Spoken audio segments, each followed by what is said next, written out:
Muchas gracias por seguir con nosotros. Estamos en su programa Sigue en Contexto con el tema de inclusión financiera, el sistema financiero, sobre todo para los ahorradores pequeños, los adquirientes de crédito que tienen ingresos más bajos.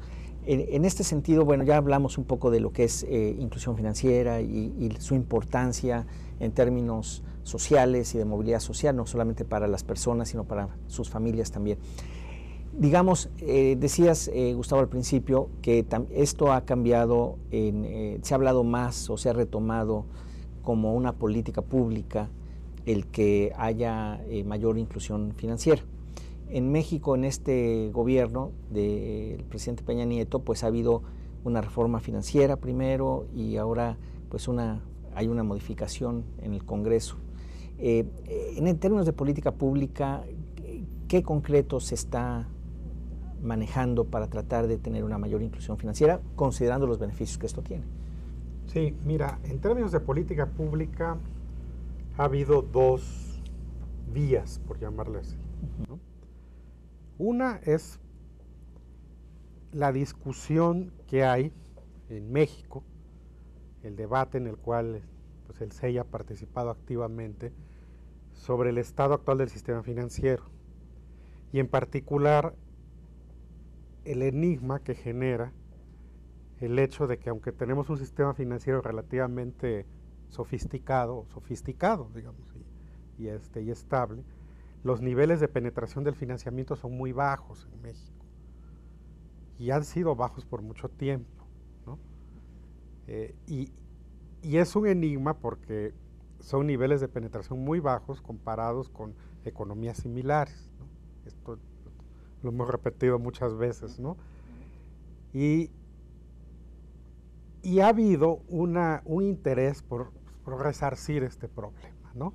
Por lo mismo que comentamos hace un momento, de que pues, el financiamiento es necesario pues, para darle aceite a la economía, ¿no? Para que la economía funcione. Pero esa es una parte, ¿no?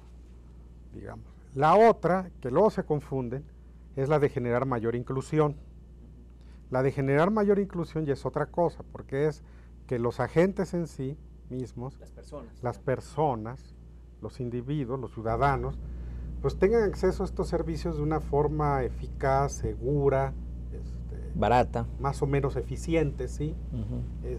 Y justamente lo que comentaba Enrique, que con ello pues, puedan resolver problemas cotidianos, ¿no? O les sirva para protegerse pues, de los riesgos de la vida en general. Entonces, ahí hay dos líneas. Una es la de inclusión y la otra es la de cómo generar mayor financiamiento en la economía. Van de la mano, ¿no? Pero sí son dos cosas distintas. Eso es lo que hay que aclarar. Entonces, la política pública, desde hace ya algunos años, ha ido en la dirección de incrementar, digamos, o mejorar estos dos aspectos. Solo para aclarar un poco antes de meterme estos detalles, del detalle de la política pública. La reciente reforma financiera se enfoca más en el problema del financiamiento, del crédito, más que en el de inclusión, aunque sí toca el tema de inclusión.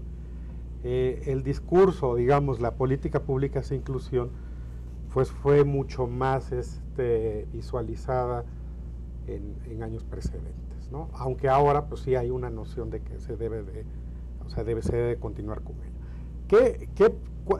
¿Qué pilares tiene en general esta política pública?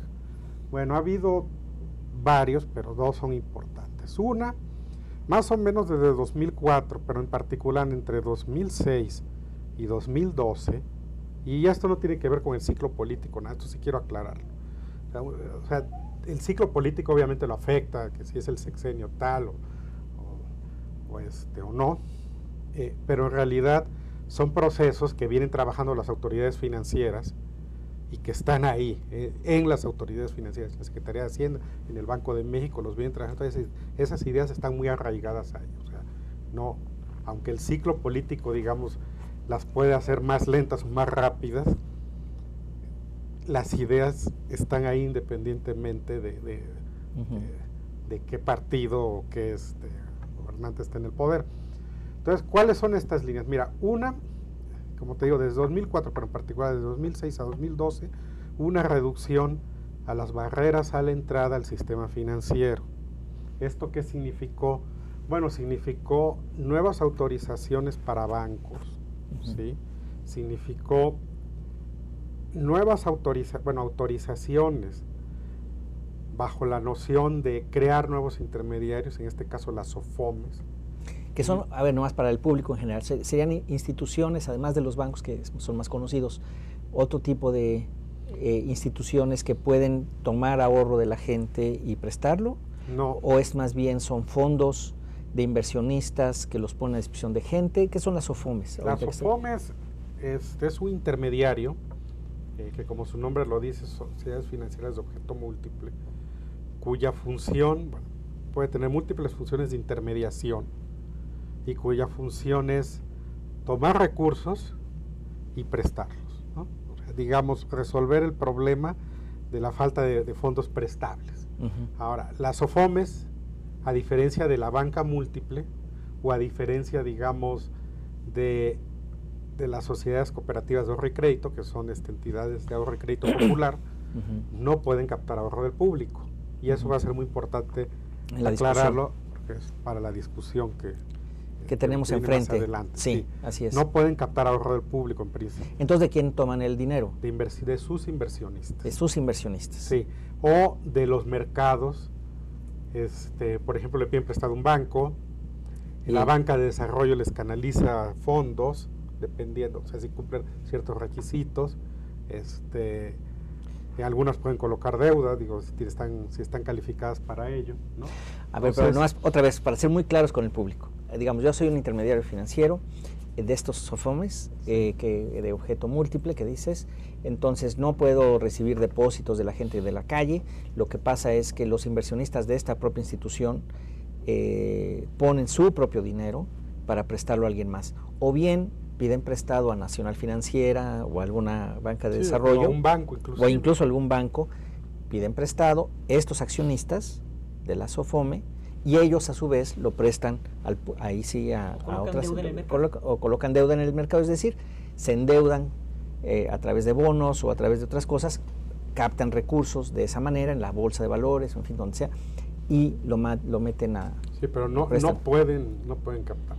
Una SOFIPO, una Sociedad Financiera Popular, que es otra de las nuevas figuras que se crearon, sí fue diseñada de tal forma que pudiera captar ahorro del público. Esas sí pueden captar Esas sí pueden captar. Como FICREA, pues esas sí pueden captar ahorro.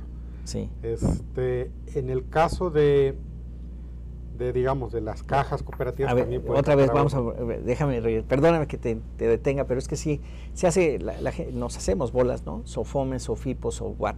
Eso es un problema, digamos, que podemos discutir más adelante. Esa, digamos, diversidad tampoco clara. Exacto, sí. Porque las SOFIPOS que dices son sociedades de financieras populares. Esas sí pueden captar ahorro del público. Sí. Son banquitos chiquitos, y que por lo tanto, a ver si estoy bien, ustedes me dicen, el tipo de supervisión debería ser diferente.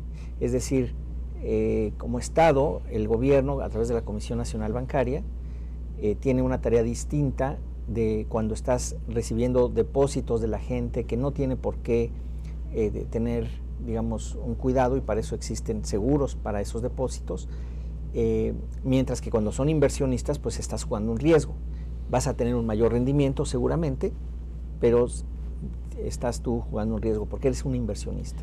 Es una diferencia fundamental, ¿no? Sí, Enrique. Sí, efectivamente, los bancos son especiales, y en este caso las SOFIPOS, que son banquitos, también son especiales, porque su captación es del público ahorrador. Entonces, hay lo que los economistas, el riesgo que se puede actualizar es lo que los economistas llaman una externalidad negativa, que es una falla de mercado donde un error de alguien puede afectar a otros que no cometieron el error. Entonces, en un momento dado, los ahorradores ven que quiebra el intermediario financiero, sea banco o sea SOFIPO, donde tienen sus ahorros, entonces se asustan y los sacan, pero los de otras SOFIPOS que quizás estén sanas, o otros bancos, también se asustan, todos se asustan en el sistema, y hay una corrida de pánico financiera y sacan su dinero. Ahora, y se afecta la estabilidad financiera. Ajá, bueno, ese es digamos, un caso como más extremo, pero vamos a suponer que no se asustan los demás, simplemente es un error de una SOFIPO o de un banco y ahí para eso se tiene los seguros, es decir, el seguro de depósito. El seguro de depósito que está en el IPAB. En este caso no, todavía no, es de precisamente ahorita hay una reforma pendiente. Ok, ese es de los SOFIPOS, pero de los bancos. Los bancos sí están en el IPAB, los depósitos que uno hace en los bancos están asegurados hasta cierta cantidad y eso... 400,000 UDIs. 400,000 UDIs, que son en pesos... Son más o menos como, está 5 y pico la UDI, pues serán como 2 millones de pesos, más o menos. Los depósitos de los ahorradores. Así es. En los bancos. Así es. No en las SOFIPOS, en los bancos. En los SOFIPOS no tienen todavía... Sí tienen un seguro, sí hay un seguro de depósito, creo que es el artículo 31-32 de la ley de ahorro y crédito popular, y se establece que es hasta un límite de 25,000 UDIs. Es decir, 131,500, ahorita son 132,000. Entonces, hasta ahí se les paga. Porque es ahorro popular. Porque es ahorro popular. Exactamente. En cuanto a los bancos, pues es mayor la captación, es mayor lo que pudiera haber en esas cuentas, entonces se les cubre un poco más. En el ahorro popular, pues es gente de ingresos menores, entonces el límite es menor. Pero el diseño de estos seguros de depósito está hecho de tal manera que alineen los incentivos a fin de que los ahorradores también ayuden a la autoridad a supervisar la institución y ver en qué estado está. Pretender que los cubran más de eso, pues quiere decir que ya no estamos hablando quizás de ahorradores populares, sino ya estamos hablando de inversionistas sofisticados que toman riesgo, y sería quizás un exceso querer pasarle al contribuyente el que se pague el exceso de eso. Pero ahorita, digamos, antes de meternos a rescates y esas cosas, son limitados, para ver, seguros limitados. Y nos tenemos que ir ya a un corte, entonces voy a tener que interrumpir, pero nada más para redondear lo que decías, Gustavo. Son las OFOMES, ahora las SOFIPOS, son de las organizaciones que se han creado recientemente para tener mayor inclusión. Sí, si me dejas cerrar un poquito el círculo, nada más. Ok. Sí, se crearon, o sea, todo este proceso de permitir mayores intermediarios, pues fue para aumentar la oferta de servicios financieros. Ahora, esto conlleva riesgos, siempre. En la medida que aumentas la actividad del sistema financiero, claro, pues aumentan los riesgos que hay inherentes, o sea, porque ocurren situaciones como las que han ocurrido ahora. Y claramente, ya mencionaba Enrique algo, la regulación para cada figura es diferenciada, ¿sí? Pero ¿cuál es la esencia de esa diferenciación en el caso de México? Porque eso hay que aclararlo, y lo vamos a aclarar, vamos a comentar eso en la siguiente ronda. Fíjate, es que puedan captar ahorro del público o no. Ese es el punto clave. Ese es un punto clave en la forma en la que se regulan y supervisan. Ok, ese es el tema. Entonces, puedes captar o no captar ahorro porque del público en general, distinguiendo ahorradores de inversionistas, básicamente. ¿No? Eso estaríamos diciendo. Muy bien, pues tenemos que ir a un corte, regresamos. Estamos con ustedes en Silla en Contexto. Volvemos. Ahí la cuestión.